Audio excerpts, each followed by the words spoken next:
নমস্কার, আমি তরুণ ঘোষ। ভারত সরকার বাংলাদেশে বিশেষ মেডিকেল টিম, নার্স, ওষুধপত্র এবং যন্ত্রপাতি পাঠানোর সিদ্ধান্ত নিয়েছে। হঠাৎ করে এই সিদ্ধান্ত কথা ঘোষণা হয়েছে।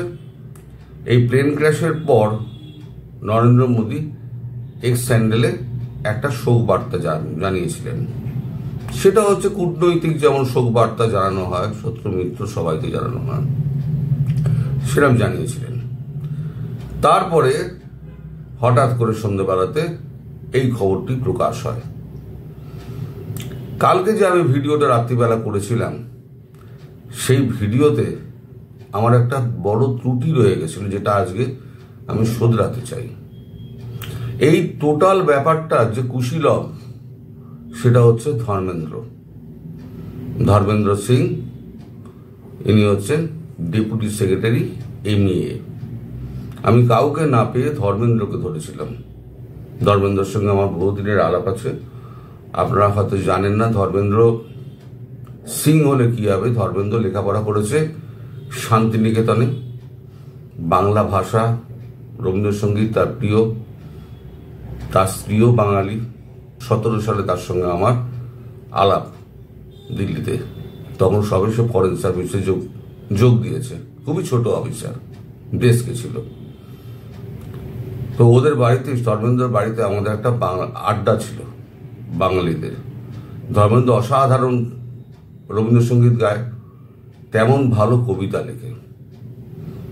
ধর্মেন্দ্র, তোমার এই যে সহযোগিতা কালকে আমি উল্লেখ করতে ভুলে গিয়েছিলাম, এর জন্য আমি তোমার কাছে ক্ষমা চেয়ে নিচ্ছি। আসলে এত তাড়াহুড়োতে আমার মনে ছিল না। ধর্মেন্দ্র আপাতত গতকাল থেকে আমার কাছে 27 জন এই মেডিকেল ভিসার জন্য আবেদনপত্র সমস্ত পাঠিয়েছেন, ডকুমেন্ট পাঠিয়েছেন। আমি সেগুলো তোমার কাছে ফরওয়ার্ড করেছি, তুমি তো জানোই। আমি জানি যে তুমি আমার ভিডিও দেখো, এবং তারপরে আমি যে তোমায় বলিনি তাতে তুমি হয়তো দুঃখ পেতে পারো। আমি কিন্তু তাড়াহুড়োর মাধ্যমে আমি বলতে পারিনি। তোমাকে আমি এতটাই ভালোবাসি, ছোট ভাইয়ের মতো, যে তোমাকে ধন্যবাদ জানাবো এটা আমার মাথায় ছিল না।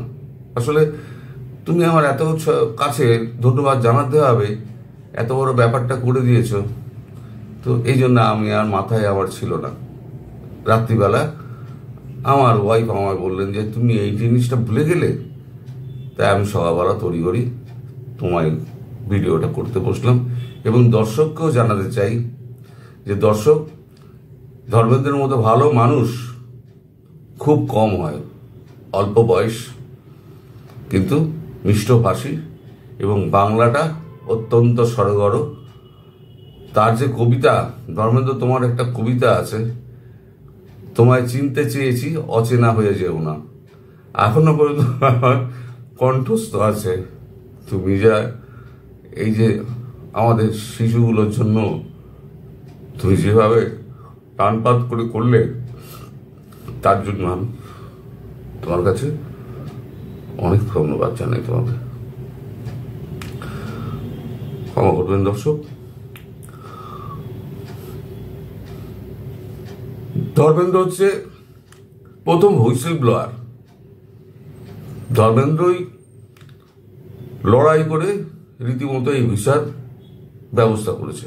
তারপরই হঠাৎ ভারত সরকারের পক্ষ থেকে ঘোষণা করা হয় যে সেখানে ত্রাণ ফান্ড পাঠানো হবে।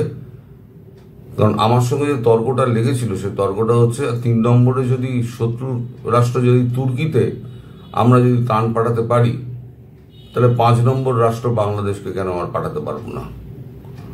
বাংলাদেশের মানুষ কি মানুষ না? তো যাই হোক, ধর্মেন্দ্রের প্রতি আমি আমার কৃতজ্ঞতা প্রকাশ করি। তার পরিবার সুস্থ থাকুক, ভালো থাকুক। এবং ধর্মেন্দ্র, তুমি প্রচুর আশীর্বাদ পাবে মানুষের কাছ থেকে, তুমি যা করেছ। এবার আসি নরেন্দ্র মোদী। তিনি তো একটা নির্দেশ দিয়ে দিয়েছেন যে এখন থেকে সমস্ত যত যন্ত্রপাতি, ওষুধ, ডাক্তার, নার্স, যা যা লাগবে সমস্ত ভারত সহায়তা করবে। এটা মিনিস্ট্রি লেভেলে কথাটা হয়েছে। ওদের পররাষ্ট্র মন্ত্রণালয় বাংলাদেশের উপদেষ্টা আছেন তৌহিদ হোসেন, তার সঙ্গে কথাবার্তা হয়েছে।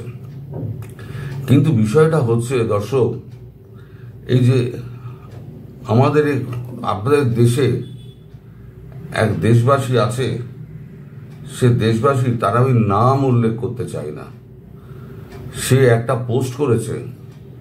সে পোস্টটা এই মুহূর্তে এতটাই জঘন্য যে আমি তার নাম উচ্চারণ এই কারণে করছি না, শুধু পোস্টটা দিচ্ছি, আপনারা পড়ে নিন, আমিও পড়ছি। ইন্ডিয়া থেকে কোনো ডাক্তার চিকিৎসা সামগ্রী নেবেন না, প্রফেসর ইউনূসের সরকারকে সতর্ক করছি। আমরা একমাত্র যে জিনিস ইন্ডিয়া থেকে আনন্দের সাথে গ্রহণ করব তা হচ্ছে শেখ হাসিনা এবং ভারতে পালিয়ে থাকা তার দলের লোকজনদের। এরা মানুষ, এদের সন্তানাদি আছে? এদের সন্তানাদি নেই। এরা নির্বংশ হয়ে যাবে। যারা এই সমস্ত কাজকর্ম করে বেড়ায় না, যারা বাচ্চাদের, মৃত বাচ্চাদের এ নিয়ে যারা রাজনীতি করে, এখানে এখন শত্রুতা দেখার সময়, এখন তো হাতে হাত বাড়িয়ে দেওয়ার সময়। আওয়ামী লীগ কি করেছিল? আওয়ামী লীগ এসে রক্ত দেওয়ার জন্য লাইন দিয়ে দাঁড়িয়েছিল। আপনারা কি করলেন? আওয়ামী লীগের ছেলেগুলোকে পিটিয়ে পুটিয়ে আপনারা সমস্ত হাঁটিয়ে দিলেন। তারা কি অপরাধ করতে গেছিল? তারা গিয়েছিল রক্ত দিতে। এখন প্রয়োজন, রক্তের খুব প্রয়োজন, তারা রক্ত দিতে গেছিল। কি অপরাধ করেছিল তারা? এদেরকে জঙ্গি বলবো না তো কি বলবো? তাই ভারত সরকারকে অনুরোধ করবো, এটা কেটে গেলে যেন আবার পূর্বের অবস্থায় যেন ভারত তার ডিসিশনে অটল থাকে। এদেরকে মারতেই হবে। এদেরকে না মারলে কিন্তু ভারত শান্তিতে থাকতে পারবে না। এটাই নয় সে এখানেই থেমে গেল, হ্যাঁ কিছুটা পিছিয়ে গেল, কিন্তু থেমে যাবে না বটেই। আর দেশের যা অবস্থা, মানে দীর্ঘদিন হাসিনার বাইরে থাকবেন না শেখ হাসিনা, তিনি খুব শীঘ্রই দেশে ফিরবেন। এটা নিয়ে আমি সন্ধ্যেবেলাতে ভিডিও করব। এই ভিডিওটা আমি বেশি লম্বা করব না।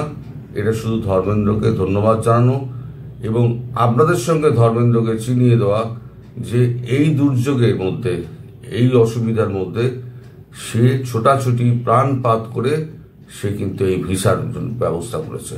আর ধর্মেন্দ্র, তোমার কাছে আর একটা আমার অনুরোধ আছে, সেটা হচ্ছে এই স্বাভাবিক হয়ে গেলে এই ঘটনা, হিন্দুদের ভিসার ব্যাপারটা তুমি একটু দেখো।